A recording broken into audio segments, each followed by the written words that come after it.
بالله بسم الله الرحمن الرحيم أعوذ بالله العظيم وبوجهه الكريم وسلطانه القديم من الشيطان الرجيم بسم الله والحمد لله اللهم صل على محمد وعلى آله وسلم اللهم اغفر لي ذنوبي وافتح لي أبواب رحمتك بسم الله الرحمن الرحيم الذين يذكرون الله قياما وقعودا وعلى جنوبهم ويتفكرون في خلق السماوات والأرض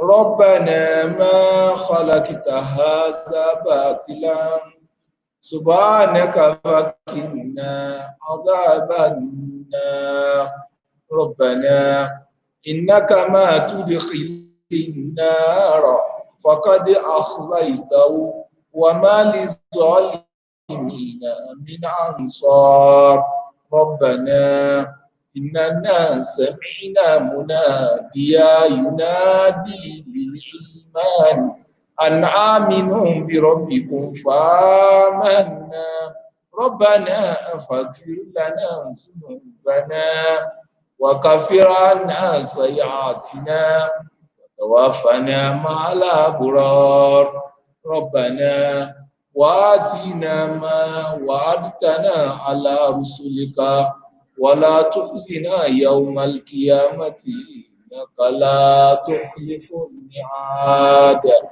ربنا آتنا في الدنيا حسنة وفي الآخرة حسنة وقنا عذاب النار الله أكبر الله أكبر الله أكبر لا إله إلا الله الله أكبر الله أكبر ولله الحمد الله أكبر كبيرا والحمد لله كثيرا وسبحان الله بكرة وأصيلا لا إله إلا الله وحده أنجز وعدا ونصر عبدا والأحزاب وحدا لا إله إلا الله ولا نعبد إلا إياه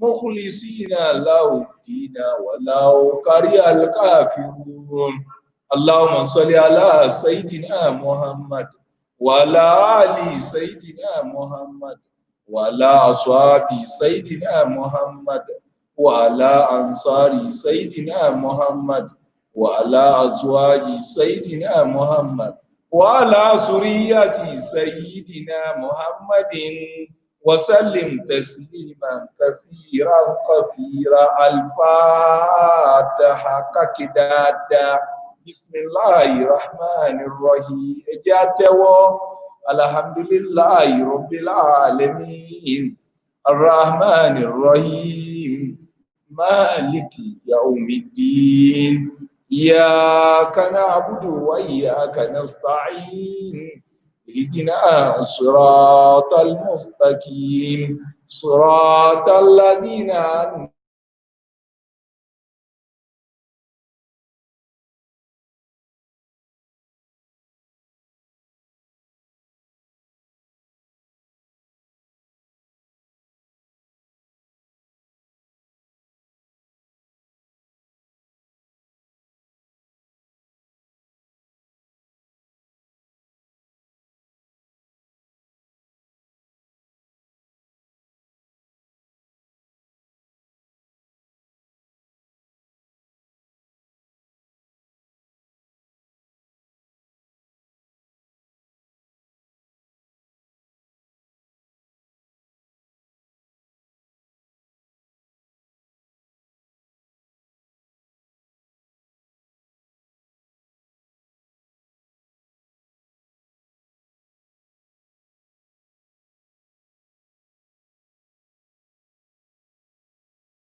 Yálà kò ti wà wọ́n náà.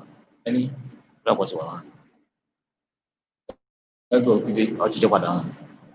Bismillahirrahmanirrahim. We ask Almighty Allah with this special salat, may Allah grant us acceptance of prayer. Ọlọ́run kó gbàdúrà wa fúnra wa lọ́wọ́. Àlùbáríkà Ànábì wa Muhammad. Inni wajjahtu wajhiya lilladhi fatara samawati wal arda hanifa wa ma ana minal mushrikin. Qul inna salati wa nusuki wa mahyaya wa mamati lillahi rabbil alamin la sharika lahu wa bizalika umirtu wa ana awwalul muslimin. Subhana rabbika rabbil izzati amma yasifun wa salamun alal mursalin walhamdulillahi rabbil alamin. Wa imma yazagannaka minash shaitani nazghun fasta'iz billah innahu huwas samiul alim. A'udzu billahi minash shaitanir rajim. Bismillahirrahmanirrahim. Ẹja wí dáadáa. A'udzu billahi minash shaitanir rajim. Bismillahirrahmanirrahim. Ọlọ́run ṣàánú wa. A'udzu billahi minash shaitanir rajim. Bismillahirrahmanirrahim. Ọlọ́run ìyàwó Yésù. A'udzu billahi minash shaitanir rajim.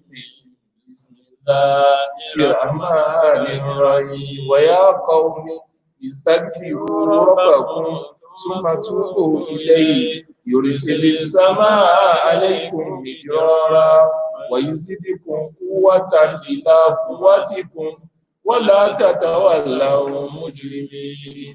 أستغفر الله العظيم الذي لا إله إلا هو الحي القيوم وأتوب إليه. أستغفر الله العظيم الذي لا إله إلا هو الحي القيوم.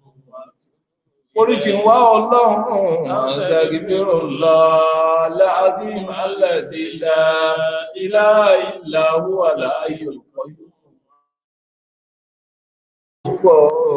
أستغفر الله العظيم الذي لا إله إلا هو الحي القيوم. بسم الله الرحمن الرحيم.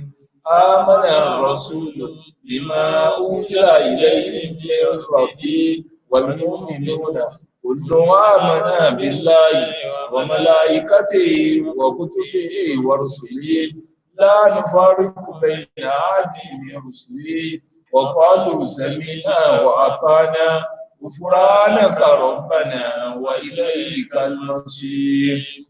لا يكلف الله نفسا إلا وسعها لها ما كسبت وعليها ما اكتسبت.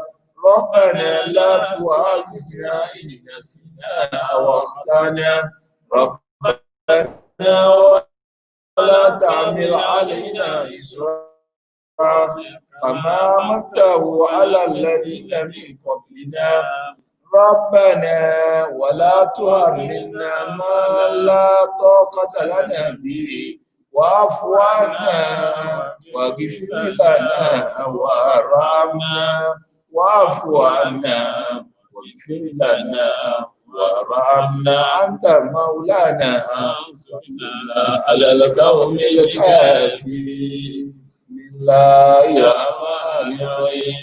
فتعالى الله الملك الحق لا إله إلا هو رب العرش الكريم. وما يدعو مع الله إلها آخر لا برهان له به فإنما حسابه عند ربه إنه لا يفلح الكافرون. وقل رب اغفر وارحم وأنت خير الراحمين. رب اغفر وارحم وأنت خير الراحمين. àwọn wọlá bìtàdé wọlá pé ọ̀rọ̀ Ọlọ́run ni akàtà yìí tó ń ṣe àdúrà gbogbo àwọn tí wọ́n ń wò wá nílé ibikíbi tó ń kálukú bá wà Ọlọ́run dákun gbàdúrà rẹ̀ Ọlọ́run kò ṣe dáadáa fún wa barikọlá níbi wa Muhammad sallallahu alaihi wa alihi wa sallam. Bismillahir Rahmanir Rahim. Alif Lam Mim. Tanzilul kitabi la rayba fihi min rabbil alamin. Bismillahir Rahmanir Rahim. Allahumma anta rabbi la ilaha illa anta خلقتني وأنا عبدك وأنا على عهدك ووعدك ما استطعت أعوذ بك من شر ما صنعت وأبوء لك بنعمتك علي وأبوء بذنبي فاغفر لي فإنه لا يغفر الذنوب إلا أنت لا إله إلا أنت سبحانك إني كنت من الظالمين وأنا ربك رب العزة عما يصفون وسلام على المرسلين والحمد لله رب العالمين بسم الله الرحمن الرحيم قل ادعوا الله أو ادعوا الرحمن أيما تدعوا وله الأسماء الحسنى ولا تجهر بصلاتك ولا تخافت بها وابتغ بين ذلك السبيل واعلم أنه لا إله إلا الله لا إله الرحمن لا إله الرحيم لا إله الملك لا إله القدوس لا إله السلام لا إله المؤمن لا إله المؤمن لا إله العزيز لا إله الجبار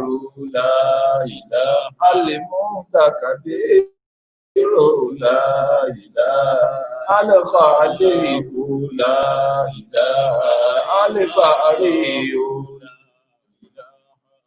المصور لا إله الله لا إله الغفار لا إله القهار لا إله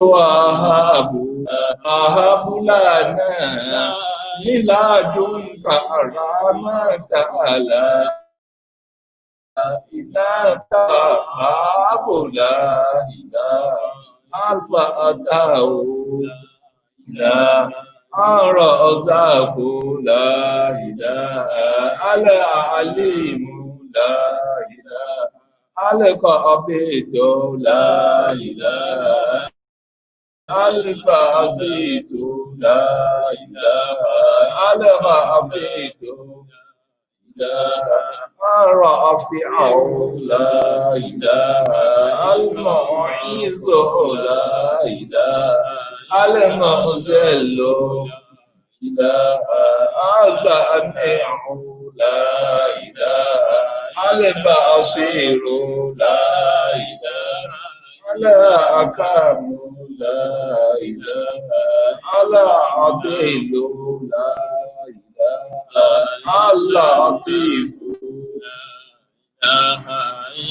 الله لا إله الخبير لا إله العليم لا إله العظيم لا إله الغفور لا إله الشكور لا إله العلي لا إله الكبير لا إله العفيس لا إله المؤكد لا إله الحسيب لا إله الله لا إله الجليل لا إله الكريم لا إله الرقيب لا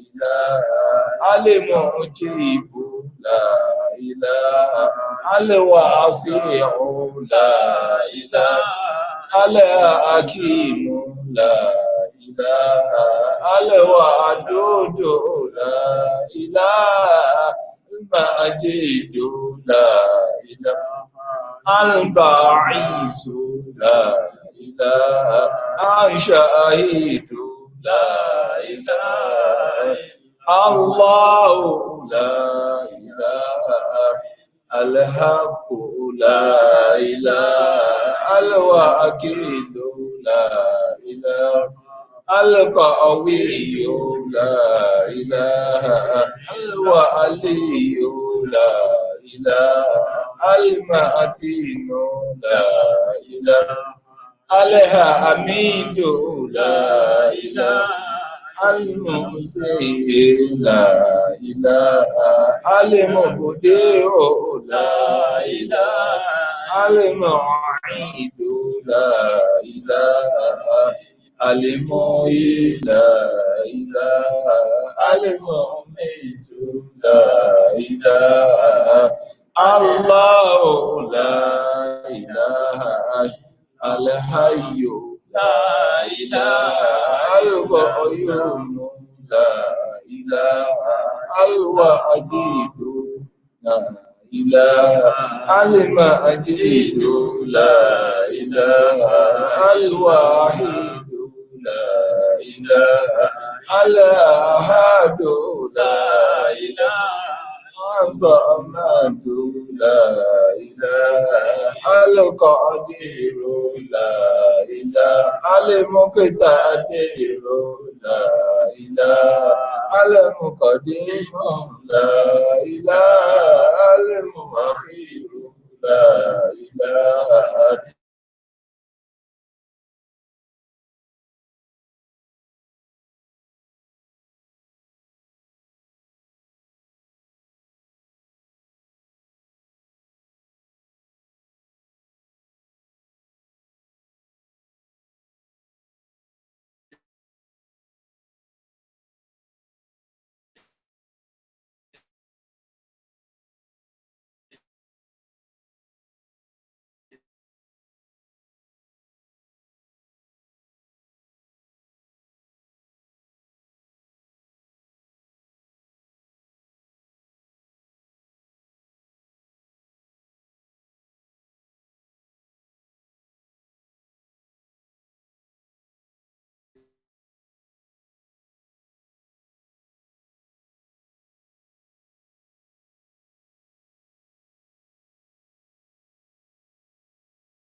التواب لا إله المتحكم لا إله العفو لا إله الرؤوف لا إله ملك الملك لا la ilaha wálé kèrami la ilaha alimokese tó la ilaha la ilaha alganiyo la ilaha Allahu la ilaha alimokeni la ilaha alimaniyo la ilaha الضر لا إله إلا النافع لا إله إلا النور لا الهادي البادي الباقي لا إله الوارث لا إله الرشيد لا إله الصبور لا إله لا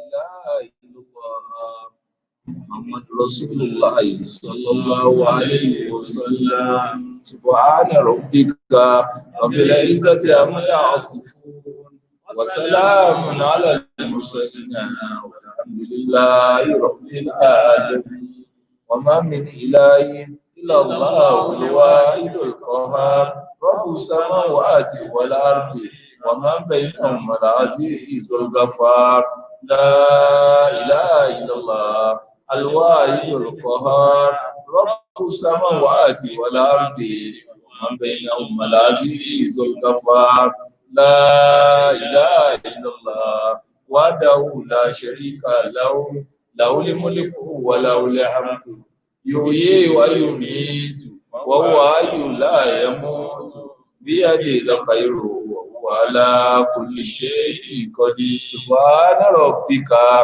رب العزة عما يصفون وسلام على المرسلين والحمد لله رب العالمين بسم الله الرحمن الرحيم وقل الحمد لله الذي لم يتخذ ولدا ولم يكن له شريك في الملك ولم يكن له ولي من الذل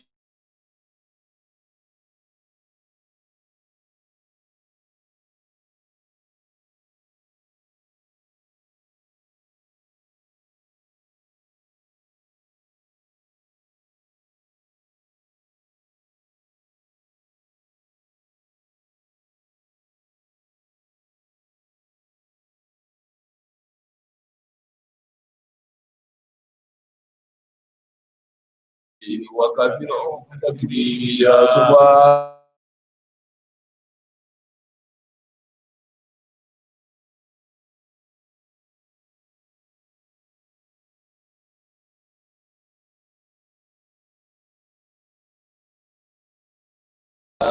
ولا الحمد لله ولا إله إلا الله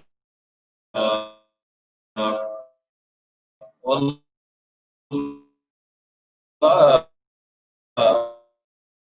أكبر ولا حول إلا بالله العلي العظيم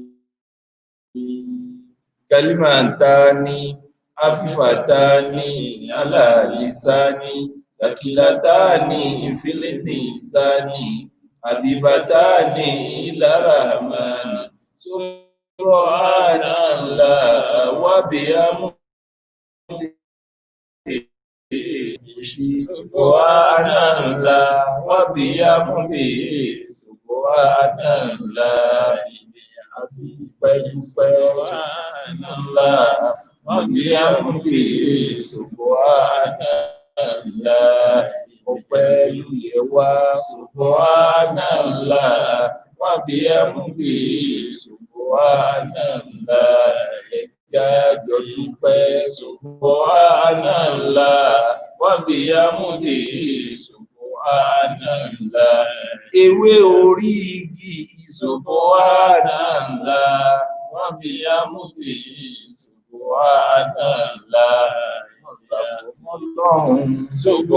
subhanallah wa bihamdihi subhanallah ó wá jájọ dúpẹ́ subhanallah وبيمضي سبحان الله àfẹsọ̀dún arọ́dún sí subhanallah wa bihamdihi subhanallah ọlọ́run já ṣe púpọ̀ subhanallah wa bihamdihi subhanallah subhanallah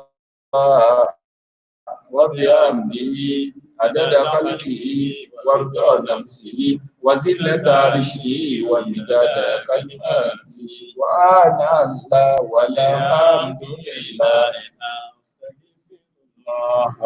لا إله إلا الله سبحان الله والحمد لله أستغفر الله لا إله إلا الله سبحان الله mímọ́ rẹ̀ Olúwa walhamdulillah ọpẹ́ ni fún Olúwa astaghfirullah foríjì wá Olúwa la ilaha illallah subhanallah ubangiji mungode walhamdulillah mungode Allah astaghfirullah oh Allah forgive us la ilaha illallah Allahu hayyu wa hayyu hayyul qayyum subhana rabbika rabbil izzati amma yasifun wa salamun alal mursalin walhamdulillahi rabbil alamin bismillahir rahmanir rahim wa anatil wujuh lil hayyil qayyum wa qad khaba man amala zulma wa man ya'mal minas salihati wa huwa mu'min ولا يخاف الظلم ولا هادم يا حي يا قيوم على الله أتنسدي يا حي يا قيوم gẹ́gẹ́ bí ìyà tí ń dé yá ayò yá kọ́yò ọ̀rọ̀ wa dọ̀wọ́ rẹ̀ yá ayò yá kọ́yò ọ̀rọ̀ wa dọ̀wọ́ rẹ̀ yá ayò yá kọ́yò ọba lánàá ọba lèmi yá ayò yá kọ́yò ọba tó lọ́jọ́ gbogbo yá ayò yá kọ́yò ọba tó láyé lọ́run yá ayò yá kọ́yò kàbíyèsí ọba ọlọ́run yá ayò yá kọ́yò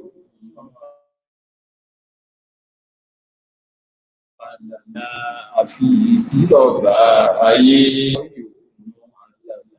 ẹ jẹ́ ká tẹ́wọ́ àdúrà yá ayò yá kọ́yò kálukú ó tẹ́wọ́ àdúrà yá ayò yá kọ́yò ẹni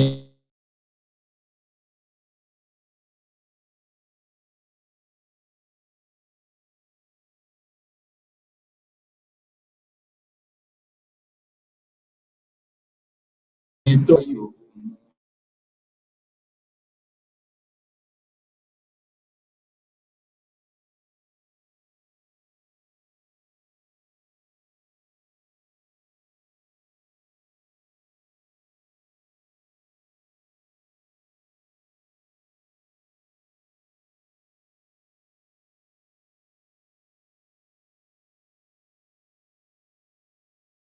yá ayò yá kọ́yò níbi tọ́rọ̀ tí yá ayò dákun bá wa tún bẹ̀ sí yá ayò yá kọ́yò èyí tó ti dára kò ní ìbàjẹ́ yá ayò yá kọ́yò ẹ tún tẹ́wọ́ àdúrà yìí yá ayò yá kọ́yò ó ti yẹ wá lòwúrọ̀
àbí Ọlọ́run ọba with this special name of Allah. pẹ̀lú àkàndá orúkọ Ọlọ́run yìí. May Allah grant us acceptance of prayer. Ọlọ́run kó gbàdúrà wa o. Let us open our palm Ẹ jẹ́ á tẹ́wọ́ wa. and then try to erase any doubting from your mind. Kí a mú gbogbo ròyìnròyìn. We have nobody except you, Allah. Lẹ́nìkan àfọlọ́hun ìwọ náà ni. We believe that you can do. May Allah grant us acceptance of prayer. A mọ̀ wípé ìwọ ló lè ṣe, ìwọ náà ló ti ń ṣe bọ̀, ìwọ náà ló lè ṣe èyí tó kù. Ọlọ́run má ṣàwá gbàdúrà wa. Allahumma ya man latafta bi khalqi samawati wal ardi wa latafta bi ajinnati fi butuni ummahatiha. Wa yalikum bi karamika ya akramal akramin ya arhamar rahimin. Allahumma unzur bi fadlika sultanana wa liki kafarata adana wa minna fi awtanina wa walli umurana khiyarana wa la tuwalli umurana shirarana warfa maktaka wa ghadabaka anna wa la tusallit alaina bisunubina ma la yakhafuka wa la yarhamana ya rabbal alamin. Bismillahir rahim. Allahu nuru samawati wal ardi mithalu nurihi kamiskati fiha misbah al-misbah fi zujajatin az-zujajatu kana kawkabun durriyun yuqadu min shajaratin mubarakatin zaytunatin la sharqiyyatin wala gharbiyya yakadu zaytuha yudhi walau lam tamzal النار نور على نور يهدي الله لنور للناس والله بكل شيء عليم. سبحان ربك رب العزة عما يصفون وسلام على المرسلين والحمد لله رب العالمين. بسم الله الرحمن الرحيم. إن الله وملائكته يصلون على النبي يا أيها الذين آمنوا صلوا عليه وسلموا تسليما. اللهم يا ربي صل على محمد وسيد سادات نبي محمد. اللهم صل على سيدنا محمد وآله وصحبه وسلم تسليما. اللهم صل على سيدنا محمد وعلى آل سيدنا محمد كما صليت على سيدنا إبراهيم وعلى آل سيدنا إبراهيم في العالمين إنك حميد مجيد. اللهم صل على سيدنا محمد وأزواجه وذرياته كما صليت على سيدنا إبراهيم وعلى آل سيدنا إبراهيم وبارك على سيدنا محمد وأزواجه وذرياته كما باركت على سيدنا إبراهيم وعلى آل سيدنا إبراهيم إنك حميد مجيد. اللهم اجعل صلاتك ورحمتك وبركاتك على سيدنا محمد وعلى آل سيدنا محمد كما جعلتها على سيدنا إبراهيم إنك حميد مجيد. سبحانه ونفعل باتباعه وجمع رسول الله لا يتساسم. ثم الصلاة والسلام سرمدا على النبي المصطفى لقد فاز ما كان رسول إمامه يقود بنا ونجاة إمامه. ويا ربي انصرنا ونصر عزيزا بجاه رسول الله وموسى كذا عيسى ويا ربي يا الله ذنوبنا ويغفر لنا المكسود في دين ودنا وصل على المختار في سودة العلو خرجنا به من كل ضيق وهمة دخلنا به في ظل أمن وعزمة أتتنا به لله أسباب نعمة لئكنا به سباق من كل أمة ولولا كان البعض ربنا في أرضه وسمائه ويا رازقنا في أرضه وسمائه ويا معبودنا في أرضه وسمائه أمتنا على تصديقنا باستفائه وإنا وزل أزواج يا عبدائي يسوق علينا العيش دون لقائه إذا دين لم يكمل فلا كانت الدنيا صل على محمد ẹ̀yin alásàlátù ẹjá yìnbó ànábì wa àmà gbogbo ẹ̀yin tẹ́ wà nílé tó kó ẹjá ní sọ̀lí àlà Muhammad ànábì wa Muhammad jù bẹ́ẹ̀ lọ Allahumma ya Rabbi wa sayyidi saadati nabi Salatu wa salamu alayka ya Rasulallah. Salatu wa salamu alayka ya Rasulallah. Muhammadu ya Rasulallah. Muhammadu ya Rasulallah. Abdullahi ya Rasulallah. Ya Rasulallah.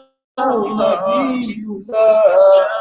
Rasulullah Safiyullah Rasulullah Fadilullah Rasulullah Waliyullah la Nabi ẹni tó kúrúwó lọ́la Nabi ẹni tó ń fọmọ kó bímọ lọ́la Nabi ẹni tó ń rọkọ̀ kó rọkọ̀ lọ́la Ànábì ẹni ìfẹ́ láyà kú láyà lọ́la Ànábì àwa tá ń fà láàfíà àwa tá ń fà láàfíà Olúwa dákun ṣe fún wa ẹ̀wọ̀n sókè lọ́la Ànábì Rasulullah as-salatu wa salamu عليك يا رسول الله الصلاة والسلام عليك يا رسول الله مصطفى يا رسول الله مجيتبا يا رسول الله مكيملا يا رسول الله صلى الله عليه وسلم سبحان ربك رب العزة عما يصفون وسلام على المرسلين Alhamdulillah Rabbil Alamin.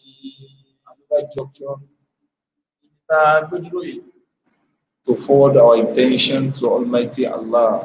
Àǹfààní ni fún wa láti sọ ní àwa fọ́lọ̀. Absolute silence wherever you are. Ẹ jẹ́ kí a dákẹ́ kárí wípé a dákẹ́ gbogbo kíta bá wò wà.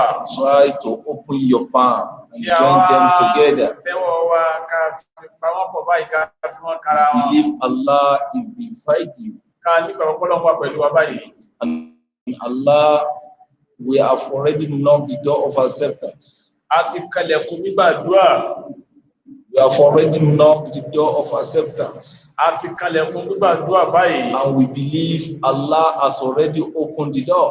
A sì nígbàgbọ́ wípé Ọlọ́run ti ṣílẹ̀kùn gbígbàdúrà fún gbogbo wa. Whatever you ask from Allah, may Allah grant you acceptance of prayer. Gbogbo ń tá bá wò pé lọ́wọ́ Ọlọ́run ní ti dáadáa, Ọlọ́run fi lé wa lọ́wọ́. Bismillahirrahmanirrahim. Allahumma anta rabbi la ilaha illa anta عليك توكلت وأنت رب العرش العظيم ما شاء الله كان وما لم يشاء لم يكن ولا حول ولا قوة إلا بالله العلي العظيم أعلم أن الله على كل شيء قدير وأن الله قد أعطى بكل شيء علما اللهم إني أعوذ بك من شر نفسي ومن شر كل دابة أنت آخذ بناصيتها إن ربي على صراط مستقيم اللهم إني أعوذ بك من الكفر والفقر ومن عذاب القبر لا إله إلا أنت اللهم إني أعوذ بك من الهم والحزن وأعوذ بك من العجز والكسل وأعوذ بك من الجبن والبخل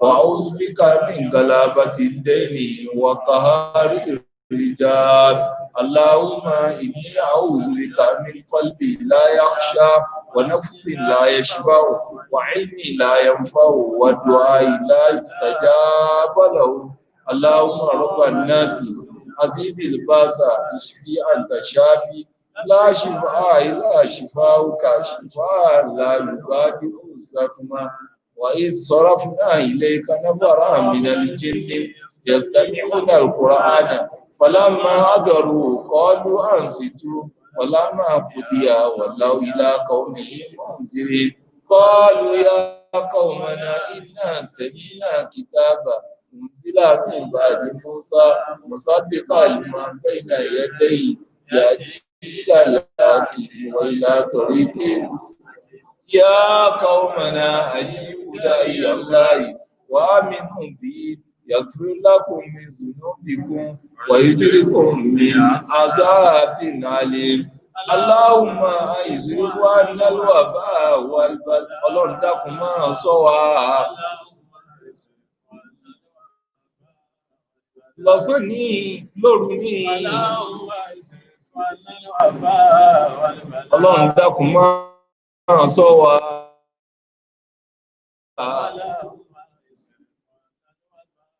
lọ́wọ́ tí ń sọ ní táà sọ rárá ìsìnfún àdínálọ́wà bá Ọlọ́run dákun máa ṣọ́ wa ìsìnfún àdínálọ́wà bá wàlbà lọ́wọ́ ojúkójú tí ìwọ ní Allahumma ìsìnfún àdínálọ́wà bá ẹ̀dàkùn ẹ̀tẹ́wà ọ̀dáadáa Allahumma ìsìnfún àdínálọ́wà bá wàlbà yá dáàfíà láàfáàtì ìfàánà يا دافي الآفات دفاعنا الآفات ولقد سبقت كلماتنا لعبادنا المرسلين إنهم لهم المنصورون وإن جندنا لهم الغالبون ربي نجني وعلي مما يعملون ربي نجني وعلي مما يأتي بسم الله الرحمن الرحيم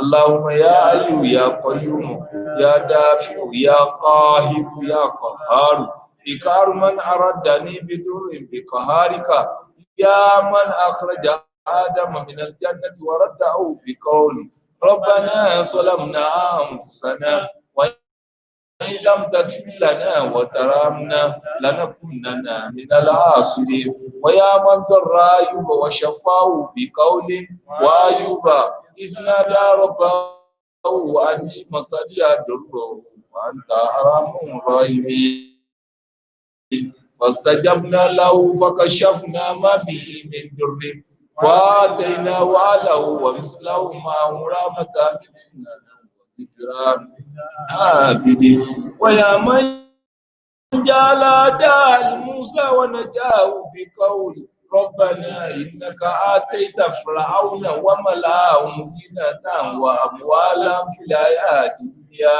ربنا ليضلوا عن سبيلك ربنا أطمس على أموالهم واشدد على قلوبهم فلا يؤمنوا حتى يروا العذاب العليم ويا من رفع عيسى إلى السماء بقول وما قتلوه وما صلبوه ولكن شبه لهم وإن الذين يكفرون في شك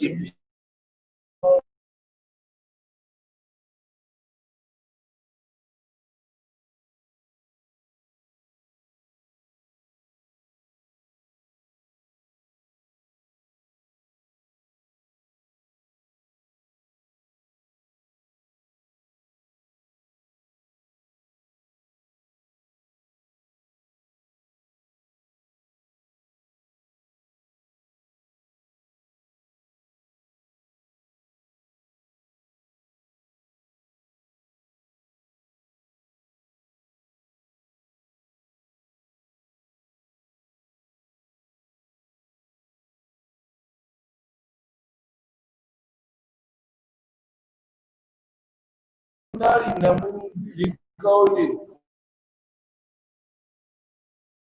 قلنا يا نار كوني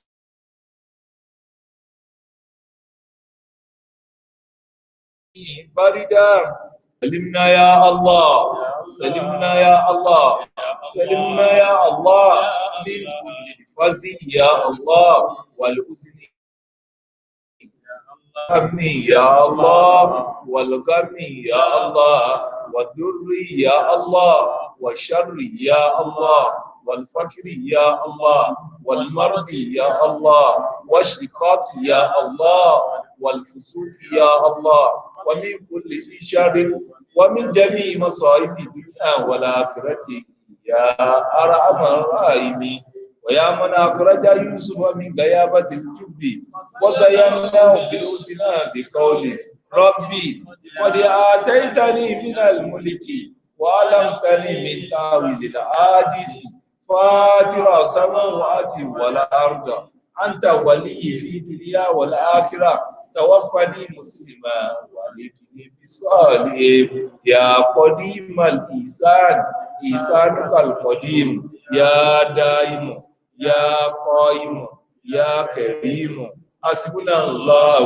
ونعم الوكيل نعم المولى ونعم النصير واذكر عبدنا أيوب إذ نادى ربه أني مسني الشيطان بنصبي وعذابي يقول برجلك هذا مقتتل بارد وشراب ووهبنا له ومثله معه رحمة منا وذكرى لأولي الألباب وتوكل على العزيز الرحيم الذي يراك حين تقوم وتقلبك في الساجدين إنه هو السميع العليم حسبنا الله ونعم الوكيل حسبنا الله سنوف حسبنا الله ونعم الوكيل حسبنا الله wàràn wá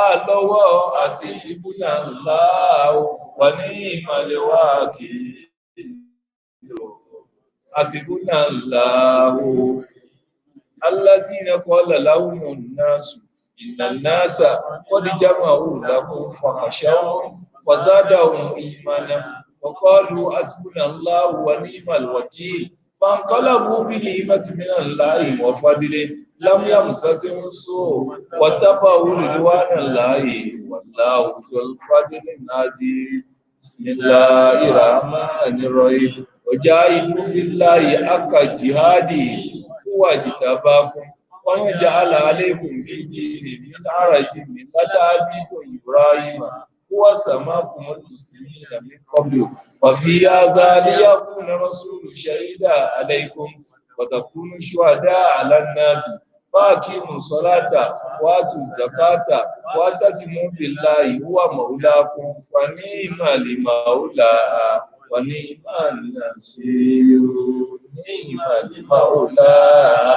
ونعم النصير نعم المولى ونعم النصير بسم الله الرحمن الرحيم الله لطيف بعباده يرزق من يشاء وهو القوي العزيز يا لطيف يا الله يا رزاق يا الله يا ستار يا الله يا ودود يا الله يا ودود يا ودود يا ودود يا ذا العرش المجيد يا مبدئ يا معيد يا فعال لما يريد أسألك بنور وجهك الذي ملا أركان أرزك وبقدرتك التي قدرت بها على خلقك وبرحمتك التي وسعت كل شيء أنت وسعت كل شيء رحمة وعلما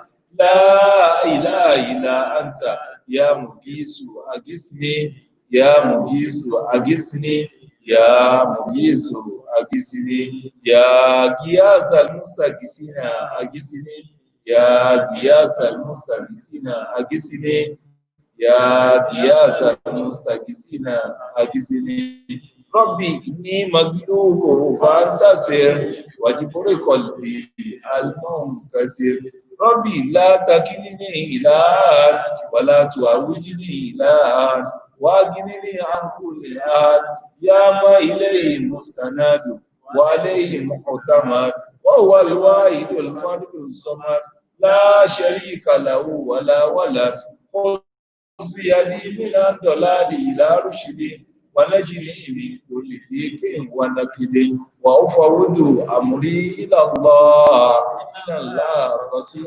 بالعباد وأفوض أمري إلى الله إن الله بصير بالعباد. Another junction to forward our intention before Almighty Allah. Àtúndé bí àyẹ̀tá tí lè tún fi àníyàn wa sọ́dọ̀ Ọlọ́run sí. That is why we bring a special prayer, the formula of song. Nítorí ìyẹn la fi mú àkànṣe àdúrà kan wá lọ́nà ọ̀nà gbà tí wọ́n fi ń kọrin. Ọ̀rọ̀ wa dọ̀ ọ̀wọ́ rẹ Ọlọ́run yá Rọ́bì. Ọlọ́run yá Rọ́bì o, all our fears unto you Allah. A gbà pé kò sẹ́ni tó lè ṣe àfirẹ́ Ọlọ́run. We believe that nobody can do it except you Allah. Ọ̀rọ̀ wa dọ̀ ọ̀wọ́ rẹ Ọlọ́run yá Rọ́bì.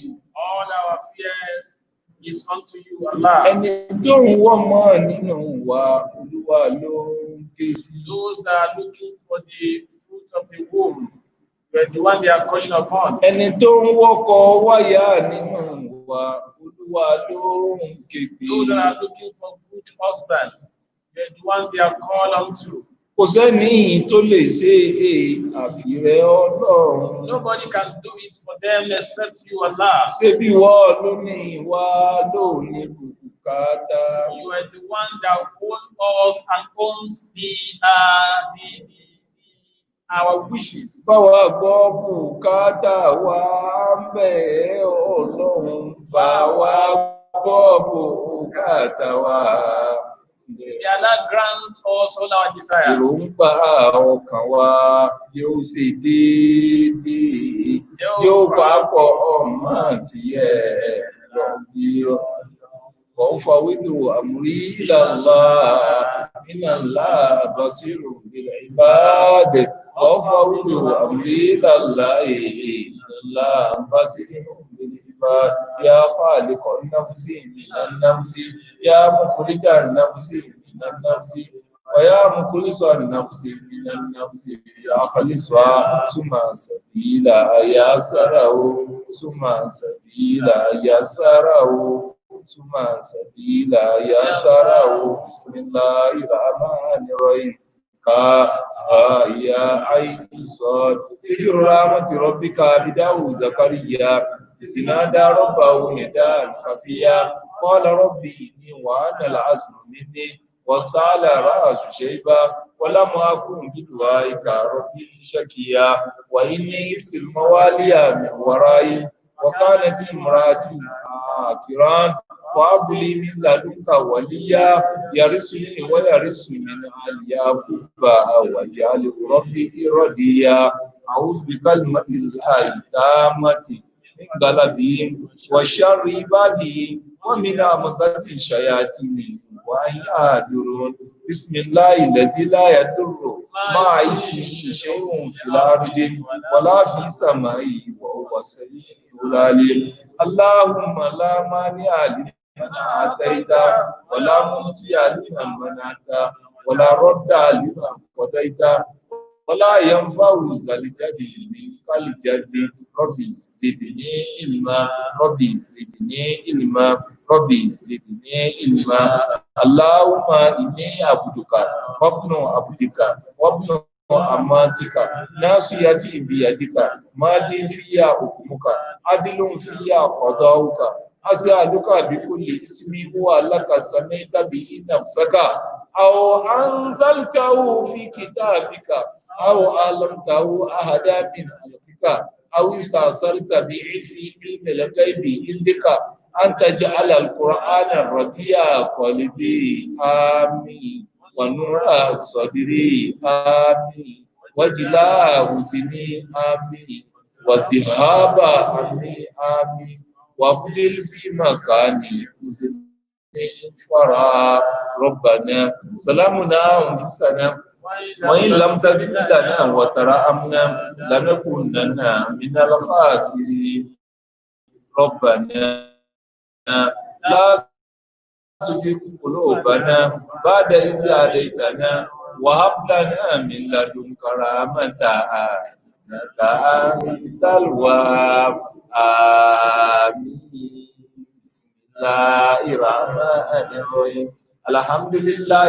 الذي أنزل على عبده الكتاب ولم يجعل له عوجا قيما لينذر بأسا شديدا من لدنه ويبشر المؤمنين الذين يعملون الصالحات أن لهم أجرا حسنا ماكثين فيه أبدا وينذر الذين قالوا اتخذ الله ولدا ما لهم به من علم ولا لآبائهم كبرت كلمة تخرج من أفواههم يقولون لا أكذبا ولا لك بايعون حديث حسبا إن جعلنا ما على الأرض زينة لها لنبلوهم أيهم أحسن عملا وإنا لجاعلون ما عليها صعيدا جرزا أما حسبت أن أصحاب الكهف والرقيم كانوا من آياتنا عجبا إذ أوى الفتية إلى الكهف وقالوا ربنا آتنا من لدنك رحمة وهب لنا من أمرنا رشدا آمين ربنا اكشف عنا العذاب إنا مؤمنون آمين ربنا تقبل منا إنك أنت السميع العليم آمين ربنا آتنا في الدنيا حسنة وفي الآخرة حسنة وقنا عذاب النار آمين ربنا أتمم لنا نورنا واغفر لنا إنك على كل شيء قدير آمين ربنا لا تجعلنا فتنة للذين كفروا واغفر لنا ربنا إنك أنت العزيز الحكيم آمين بسم الله الرحمن الرحيم وتلك وجهتنا آتينا إبراهيم على قومه نرفع درجات من نشاء إن ربك حكيم عليم ووهبنا له إسحاق عليه الصلاة والسلام ويعقوب عليه الصلاة والسلام كلا هدينا ونوح عليه الصلاة والسلام هدينا من قبل ومن ذريته داود عليه الصلاة والسلام وسليمان عليه الصلاة والسلام وأيوب عليه الصلاة والسلام ويوسف عليه الصلاة والسلام وموسى عليه الصلاة والسلام وهارون عليه الصلاة والسلام وكذلك نجزي المحسنين وزكريا عليه الصلاة والسلام ويحيى عليه الصلاة والسلام وعيسى عليه الصلاة والسلام وإلياس عليه الصلاة والسلام من الصالحين وإسماعيل عليه الصلاة والسلام واليسع عليه الصلاة والسلام ويونس عليه الصلاة والسلام ولوط عليه الصلاة والسلام وكنا فضلنا على العالمين ومن آبائهم وذرياتهم وإخوانهم واجتبيناهم وهديناهم إلى صراط مستقيم الفاتحة بسم الله الرحمن الرحيم الحمد لله رب العالمين الرحمن الرحيم مالك يوم الدين إياك نعبد وإياك نستعين اهدنا صراط المستقيم صراط الذين أنعمت عليهم غير المغضوب عليهم ولا الضالين آمين آمين آمين سبحان ربك رب العزة عما يصفون وسلام على المرسلين والحمد لله رب العالمين. Gbogbo ibi tí àwọn members wa bá wà lórí mẹ́rẹ̀ẹ̀rin ayé. Whenever our member may be on the surface of the earth. Láwọn tí Ọlọ́run kádàrá kí wọ́n lè máa wo àdúrà yìí papọ̀ àtàwọn tí Ọlọ́run fún láàyè kan lè wò. Those that are able to watch this program and those that are unable to do that. Abẹ́ sánmọ̀ Ọlọ́run la wà, orí ilẹ̀ Ọlọ́run la sì wà. All of us under the sky of Allah, the heaven of Allah. Ojú òtí Ìsìlámù rí. Allah subhanahu wa ta'ala has never tarnished the image of Islam before. Al-Qur'an ò gba nǹkan ti rí. And the Al-Quran, the Kareem, nobody will use Quran to collect something from Allah and Allah will refuse to give that person. Fi ànábì bẹ́ẹ̀ lọ́n kọ́lọ́n mọ́ sí rí. We never use the Prophet of Islam to ask Allah and Allah will reject you. Ọlọ́run wọlé nǹkan mẹ́tẹ̀ẹ̀ta dáadáa pọ̀ yìí. Ẹni tí ń wá láàfíà Ọlọ́run kò fún láàfíà. Ẹni tí ń wú Ọlọ́run kò fún lówó. Ẹni tí ń wọ́ ọmọ Ọlọ́run kò fún lọ́mọ. Ẹni tí fẹ́ kọ́lé Ọlọ́run kò kọ́lé fún.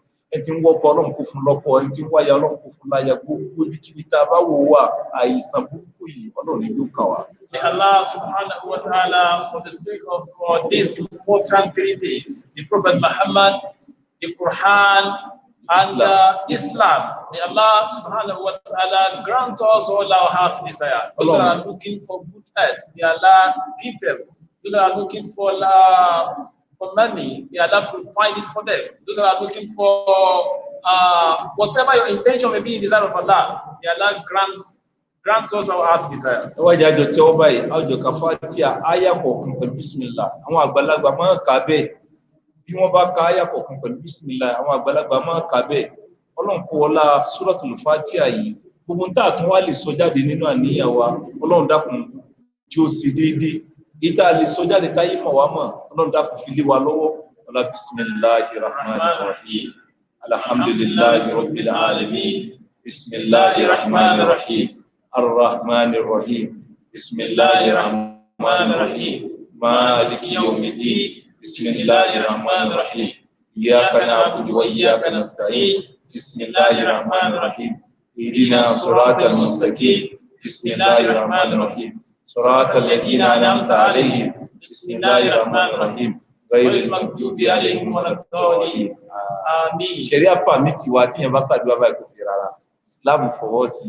Ọlọ́run kò gbàdúrà wa. Subhana rabbika rabbil izzati amma yasifun wa salamun ala al-mursalin walhamdulillahi rabbil alamin. Sallu ala an-nabiyil karim.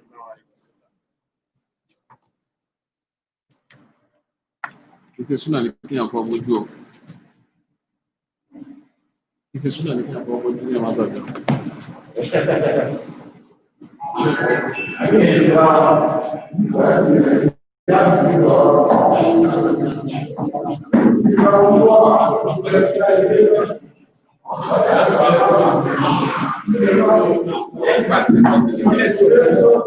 Kọjú ẹ̀sùn kẹtẹ àti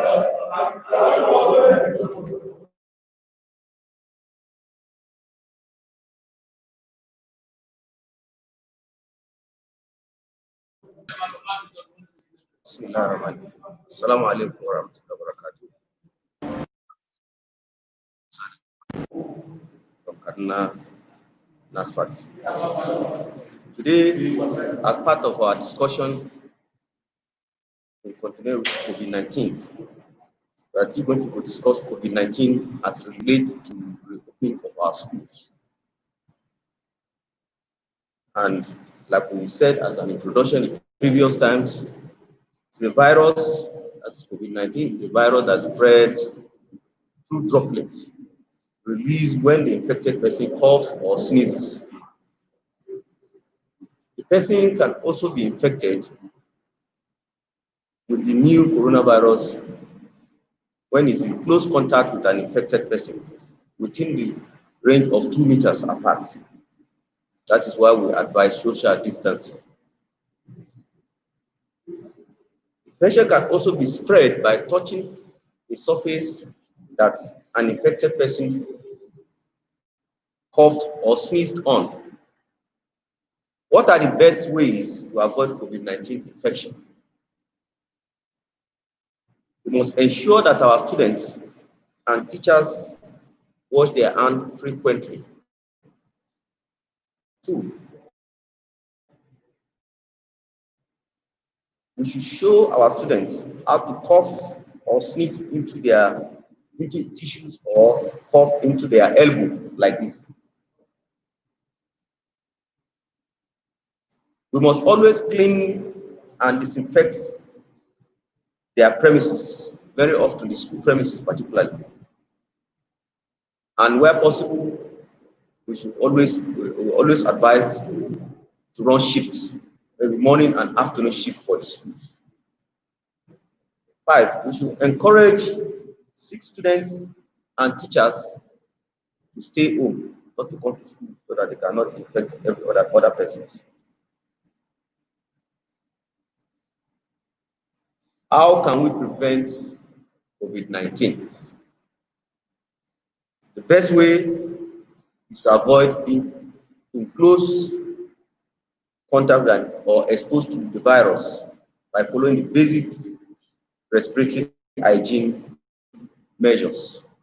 And this is what the NCDC, Nigeria Disease Center for Disease Control, has recommended for schools. 1, we must ensure that the students and staffs washes their hands very often. And in the first instance, the teachers must try as much as possible, train and supervise the students in carrying out these measures of washing hands frequently. We should also ensure that acid-based sanitizer is made available at all entrances of our schools. Students and teachers should cover their mouth and nose with tissue when sneezing or coughing. Just like we have said, you can use tissue which you must dispose as soon as you use it or cough into your elbow. And you must supervise and train the students or pupils in the schools to do that. Those students and teachers that feel unwell should be advised to stay at home and should not attend school or any public settings. Students, staff, and visitors should also wash their hands before leaving their houses at their home, on arrival at school, when they use the toilet, or after using the toilet, after break or sporting activities. They should also wash their hands. Before preparing food, we wash our hands. Before eating any food, including snack, and before leaving the school, we should be advised to wash our hands as instruction from the NCDC. We should avoid touching the nose, our eyes, and mouth with unwashed hands. And we should avoid close contact with those who feel unwell.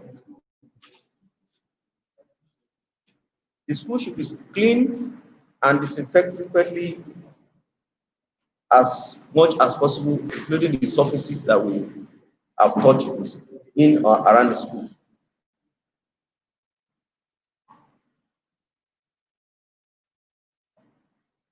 As much as possible, the school authorities should limit the visitors, the number of visitors that come to the school, either to pick the student or even the staff to visit them. And the parents or caregivers or drivers should drop the students or pupils off at the school entrance. They should not be allowed to enter the school as much as possible. With With this, we have concluded today's discussion and enlightenment on COVID-19 as the opening of our schools. Subsequently, we discuss other topics as time permits. Thank you very much. Assalamu alaikum wa rahmatullahi wa barakatuh.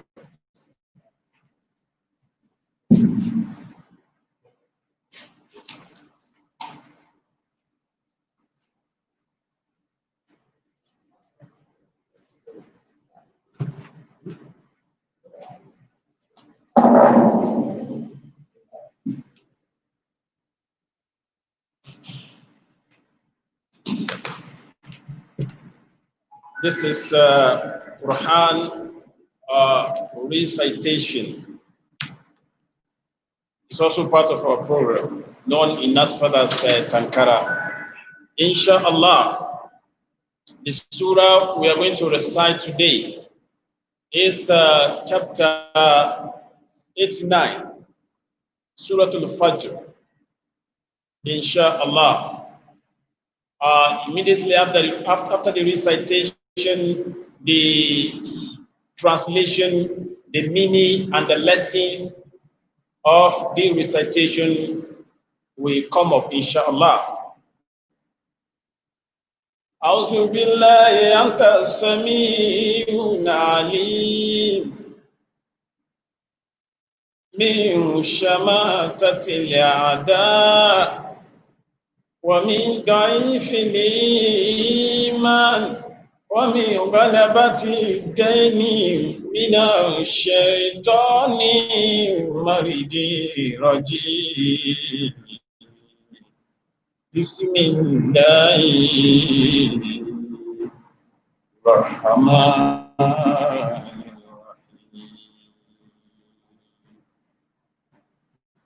والفجر وليال عاشر وشفع والوتر والليل إذا يسري ألف ذلك قسم بسجن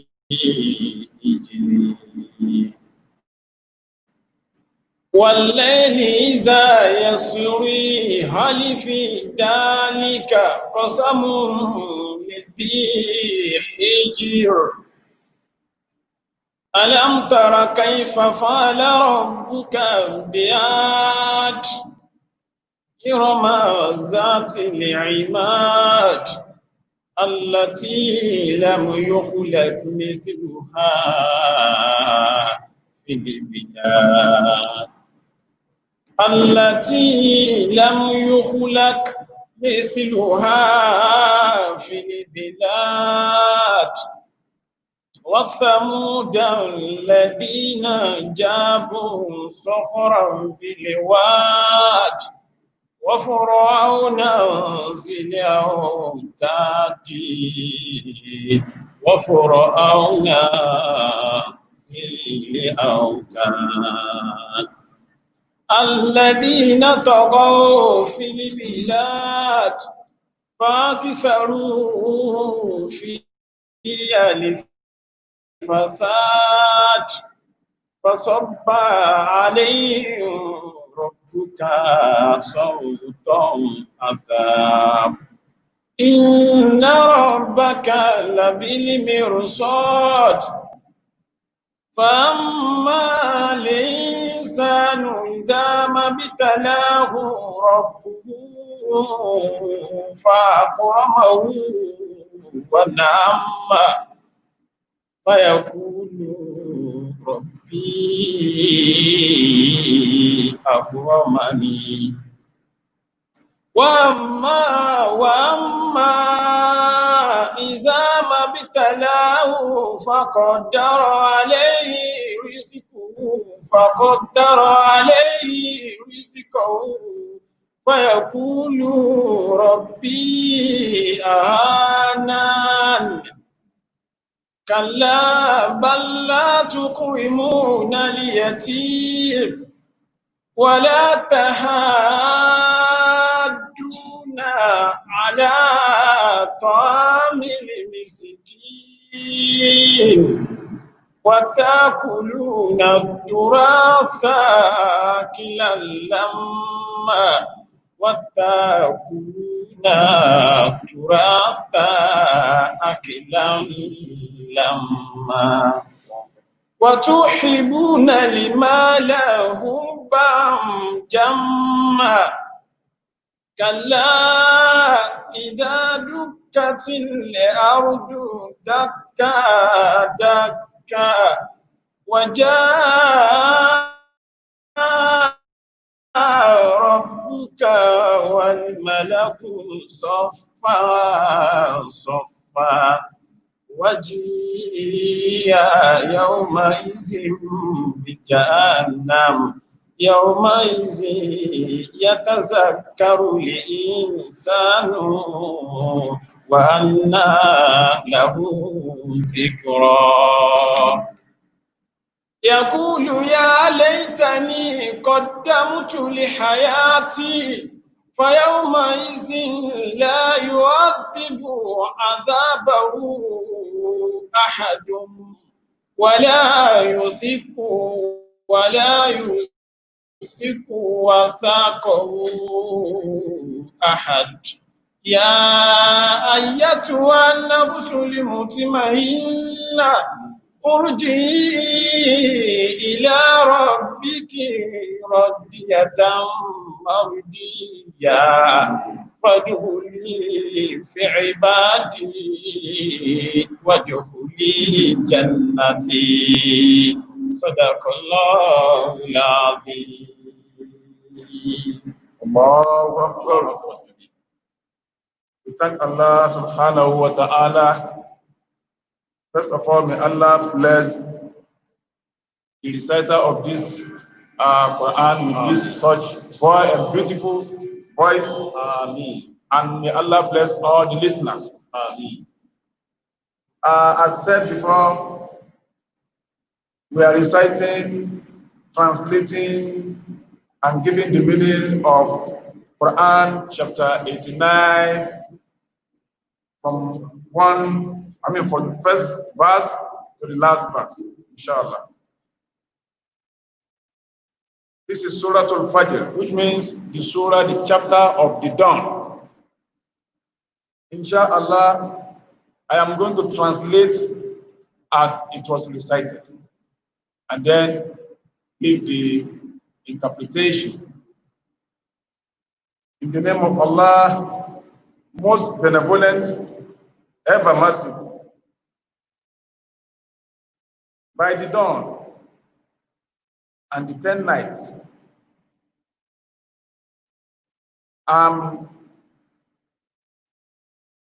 by the even and the odd, and by the night as it advances.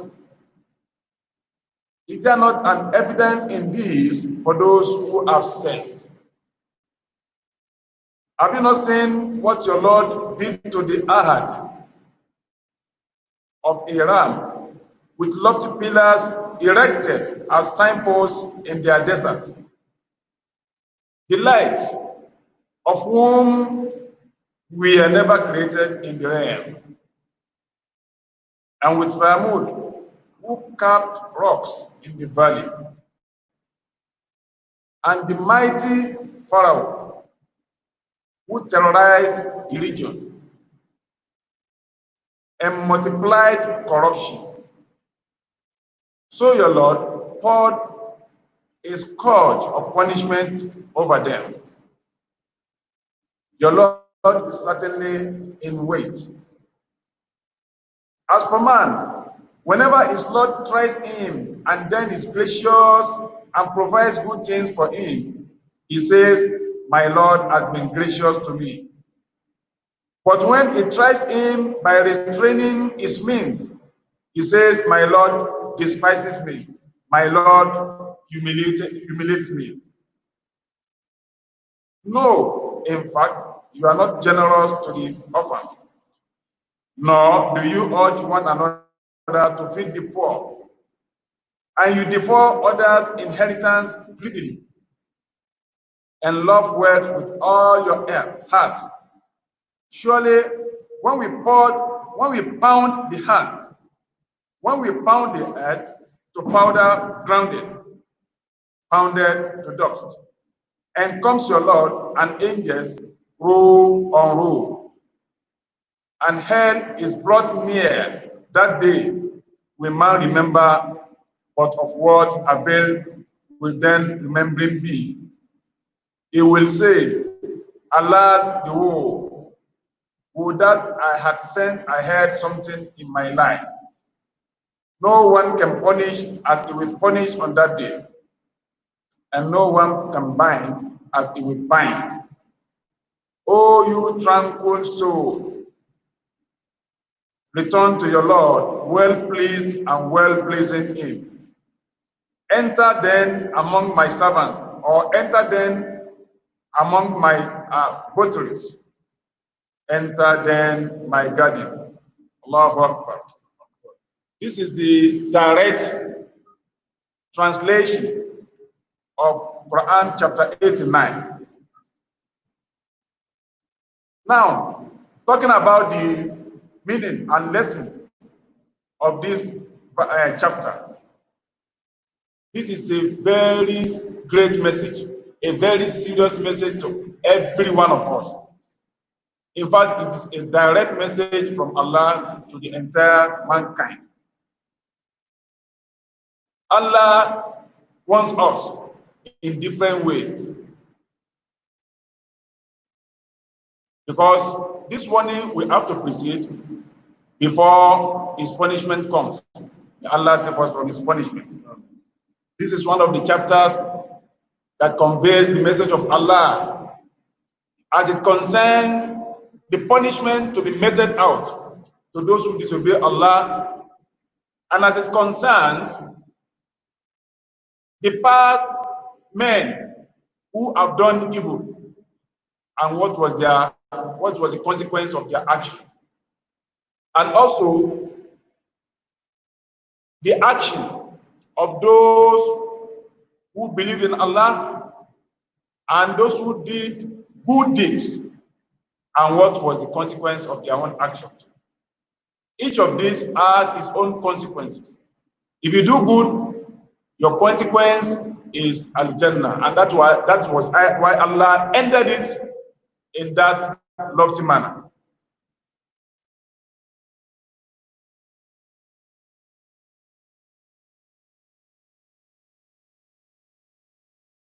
I swear, we all know that dawn is a period when the entire world is beginning to start a new day.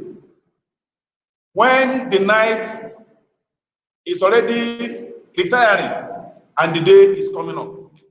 This is an important period in the life of a man. The dawn is when we observe our Sufi prayer. That is the dawn prayer. That is when we prepare to start a new day. Allah is calling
We know that when we say even number, that is starting from 2, 4, 6, 8, and so on and so forth.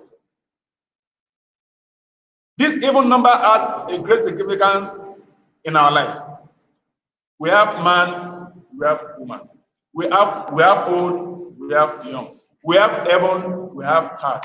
We have sun, we have moon. We have day, we have night. So on and so forth. So there is no way you can live your life without dealing with the number even. Allah swears by the odd. To start with, there is no other God except Allah. There are other examples of odd, but Allah is the best of example when it comes to using the word odd number. Allah is swearing with even an odd number. Allah says, I swear with the night as it advances. The night has its start and its heart is stop. It has its own end. When the night begins, that is when we all begin to retire to our different beds. But as it advances, you find that many people will have gone asleep because that is the time to rest. Allah is swearing by this important period. Having sworn by all these important phenomena, Allah is now asking a very important question.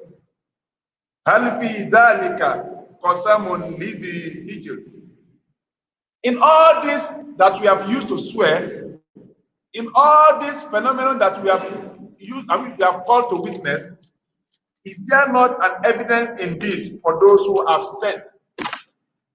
Allah always asks us at intervals in the glorious Quran, Afala ta'akilun, have you no sense?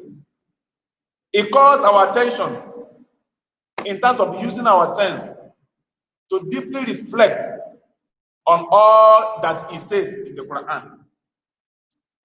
When Allah swore with all this, Allah is now asking us,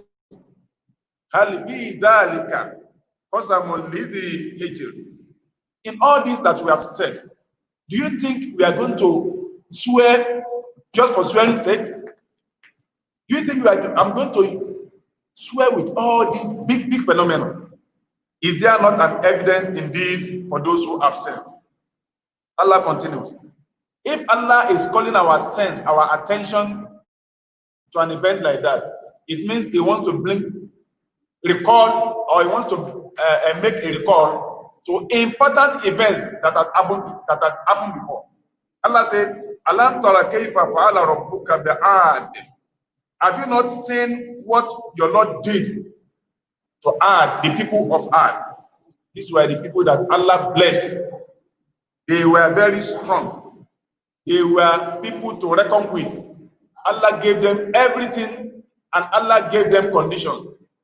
But in their own wisdom, they betrayed all the conditions Allah gave them and breached all the protocols that Allah gave them. The way we are also breaching Allah's protocol on earth today. Allah says, of Iran with lofty pillars erected as signposts in the desert. These are the people who were living in very big, mighty houses with high pillars, raised with high pillars. Allah blessed them. Allah blessed them physically, morally, and what have you. They are very strong people. They can do anything because Allah bestowed them with what? Strength. The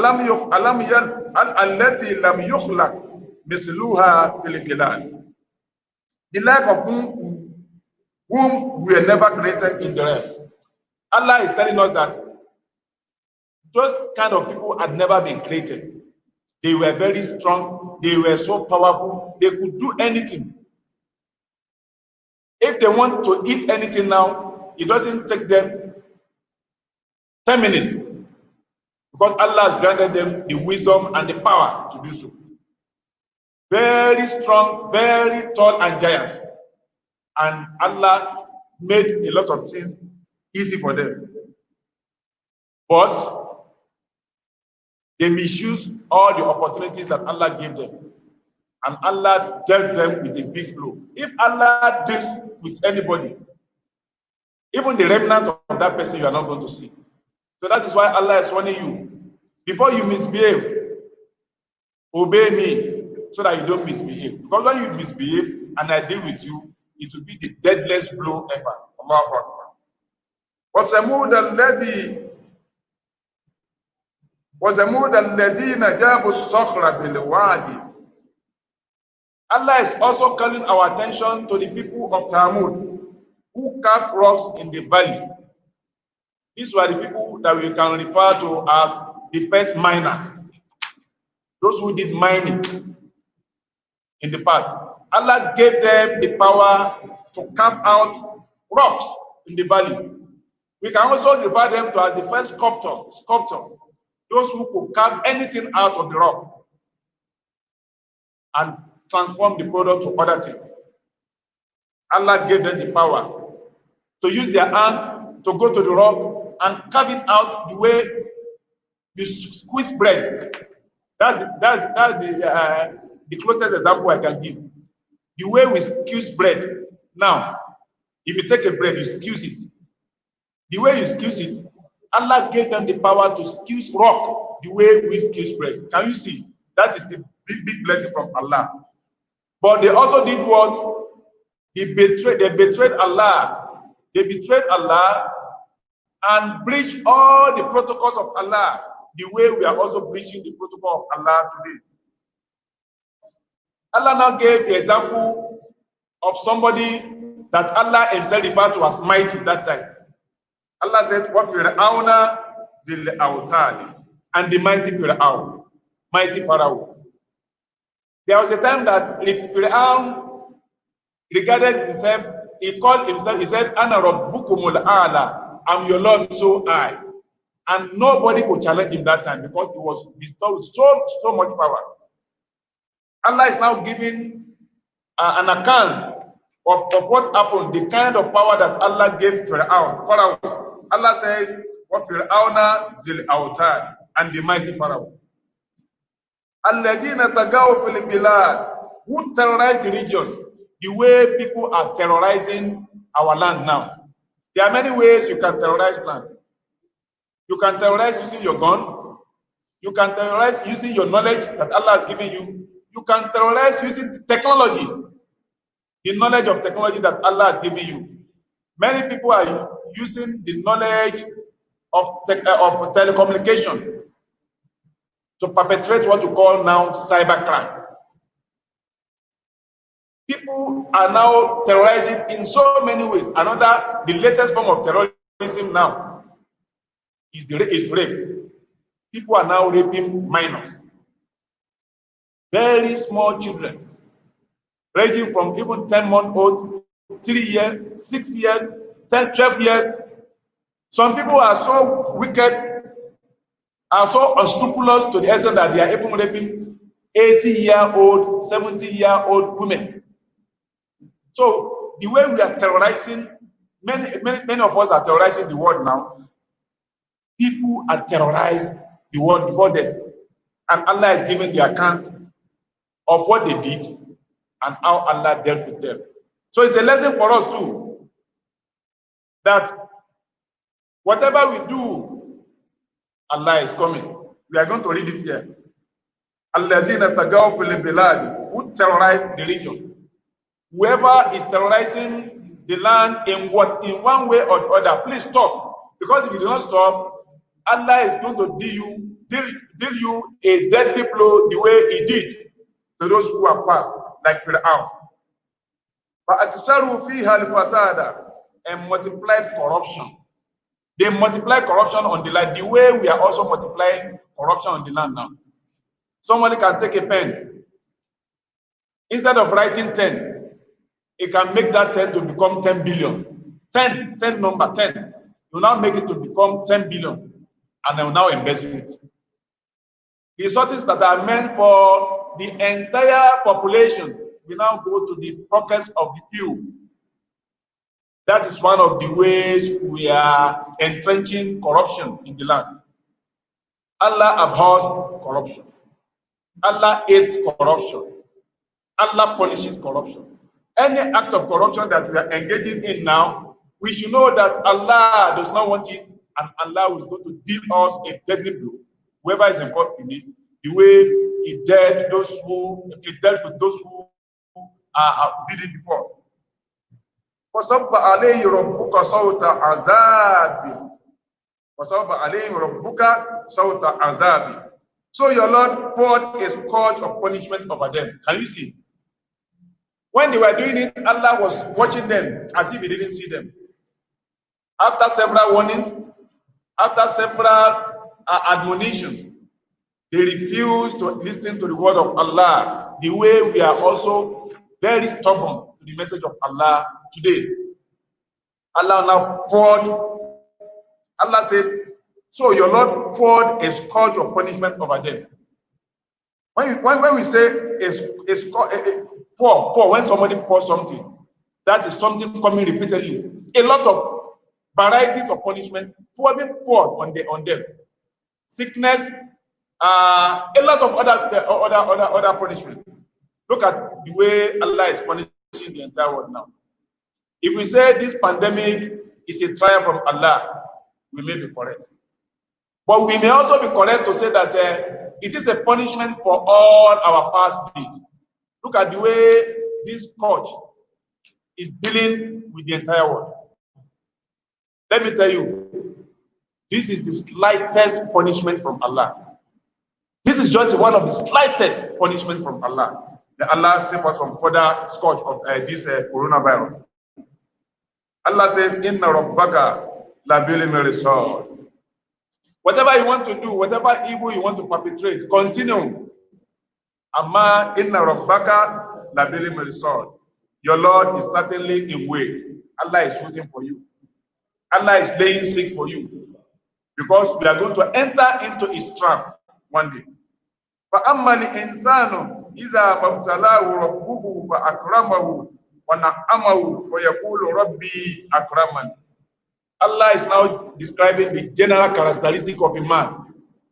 Allah says, as for man, whenever his Lord tries him, whenever Allah is benevolent towards his servant, towards man, when Allah tries him with just small work, Allah is gracious to him. You will not say it, oh, Allah loves me. You say, my Lord has been gracious to me. وَيَقُولُ رَبِّي أَكْرَمَنِ. Allah honors me. Allah is being gracious towards me. On the other hand, وَأَمَّا إِذَا مَبْتَلَاهُ وَقَدَرَ عَلَيْهِ رِزْقَهُ وَيَقُولُ رَبِّي أَهَانَنِ. But when Allah tries him, on the other hand, he says, my Lord despises me. Oh, my Lord has humiliated me. Ọlọ́run ti yẹ̀yẹ́ mi. Ọlọ́run ò fẹ́ràn mi. Allah has despised me.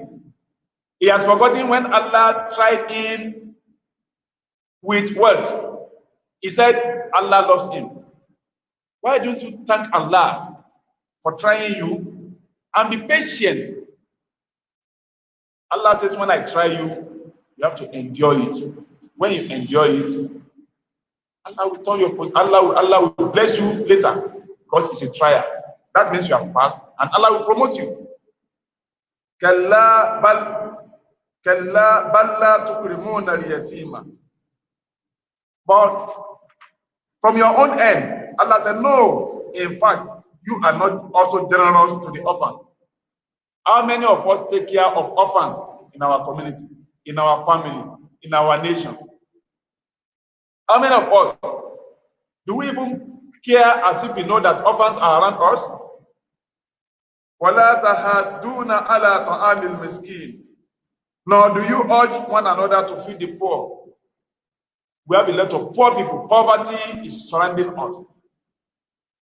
Your poor neighbor or your poor member of your family, did you take care of them? These are the general characteristics of man. Allah says not only that, and you devour others inheritance greedily. Look at how people are devouring other people's, taking the property, inheritance of other people with greed, illegally, just because Allah has given them the power to do so. وَتُحِبُّونَ الْمَالَ حُبًّا جَمًّا, and you love wealth with all your heart. In today's world, the only thing many of us know now is money, and no other thing. In fact, it has gone to the extent that people are so blindfolded that when they say this is Al-Jannah and this is money, people will still take money because they have been blindfolded. Too much love for money, and that is why you see that even human parts are now being used for ritual to get money. People can do anything to get money, regardless of the remembrance of Allah, regardless of what Allah is telling us.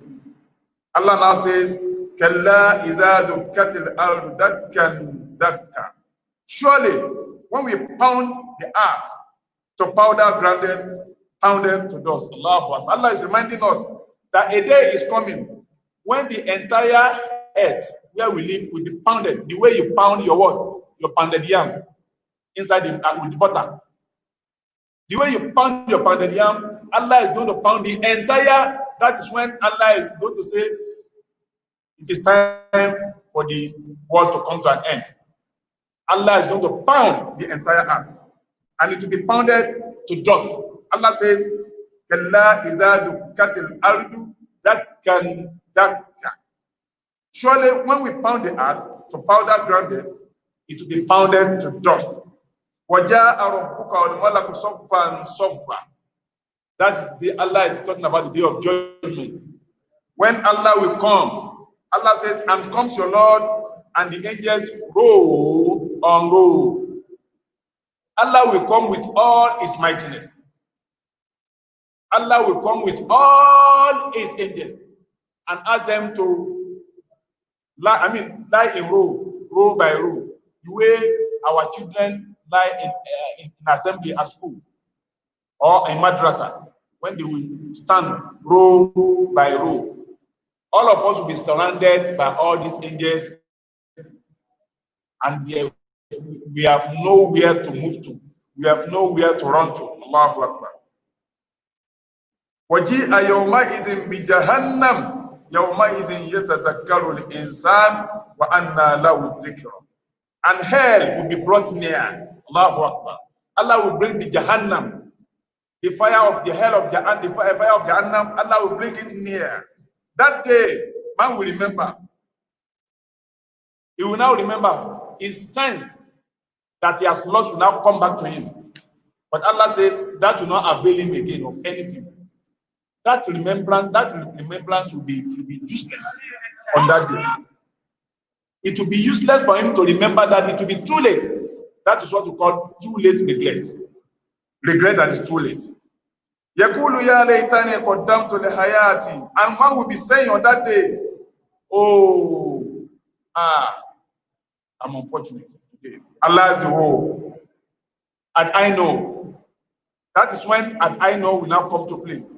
If I had known, I would have sent something useful ahead in my life. Allahu Akbar. But like I said, that regret will be too late. For you might Allah is Allahu Akbar. Sometimes when Allah is talking and he sees the way we misbehave, we are being disloyal to him, he will now come up with some statement for us to know that he's the mighty. Allah says, no one can punish as he, Allah, will punish on that day. That is the punishment of Allah, but we should not pray for his punishment, because his punishment is the worst punishment that can ever come to man. وَلَا يُوثِقُ وَثَاقَهُ أَحَدٌ. And none can bind the way he is going to bind. Allahu Akbar. May Allah save us from his binding. Like I said before, Allah is now ending. After reeling out all this punishment that Allah is going to reel out to those who disobey him, and those who are wicked, those who are corrupt, those who are terrorists. Allah is now giving us a soft landing here. Allah is now ending this chapter by saying, Ya ayyatu an-nafsul mutma'inna, O you tranquil soul, O you soul that is blessed, O you soul that is soft, O you soul that is well pleased, a pleased soul that Allah is pleased with. Irji'i ila rabbiki radiyatan maridiyatan. Return to your Lord, well pleased and well pleasing Allah. Allahu Akbar. On that day, any soul that dies as a Muslim, as a believer, and as an obedient soul, Allah will show him. That is why the good servants of Allah, the scholars told us that before they die, Allah will show them where they are going. And you see some of them smiling. Somebody who is dying is smiling, but only few people are in that category. Allah counts us among them. But our Amir cannot do that alone, but also our determination to do what is right. Allah says, return to your Lord as a well-pleased person and as a person that Allah is well pleased with. Allah will be pleased with them and will be pleased with themselves, and they will also be pleased with Allah. For the holy ibadi, enter then among my votaries, my servants. There are groups of people whom Allah is pleased with. Allah will now say, okay, join them, not the other group, not the group of terrorists, not the group of corrupt people, not the group of those who backbiters, or rumor mongers, or troublemakers, but the group of the good servants of Allah. And join them for the holy Jannati and enter them my garden. Allahu Akbar. This is how Allah has ended this surah, this chapter of the dawn, Quran chapter 89, verses 1 to 30. Allah subhanahu wa ta'ala make it difficult for us to engage in corruption. May Allah subhanahu wa ta'ala make it difficult to engage in terrorism in whatever form. May Allah subhanahu wa ta'ala make it easy to always do what is right, both in this world and hereafter. And may Allah count us among the dwellers of Al-Jannah. Subhana rabbika rabbil izzati amma yasifun wa salamun ala al-mursalin walhamdulillahi rabbil alamin.